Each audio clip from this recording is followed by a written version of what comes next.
সালাম কোথা থেকে এলো? প্রথম সালামকে দিয়েছিলেন আমরা সালাম দিয়ে থাকি।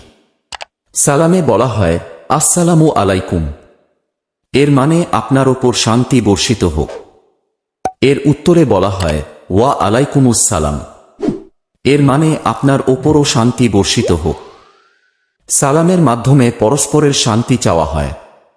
প্রথম সালাম আবু হুরায়রা রাদিয়াল্লাহু আনহুর বরাতে হাদিসটি পাওয়া যায়। নবী মুহাম্মদ সাল্লাল্লাহু আলাইহি ওয়াসাল্লাম বলেছেন, আল্লাহ আদম আলাইহি ওয়াসাল্লামকে বানালেন। এরপর বললেন, যাও ওই ফেরেশতাদের সালাম দাও। তারপর তারা তোমাকে যে অভিবাদন করে তা ভালো করে শোনো।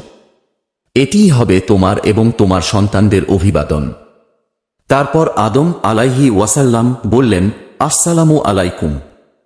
উত্তরে ফিরিশতারা বললেন, ওয়া আলাইকুমুস সালাম ওয়া রহমাতুল্লাহ।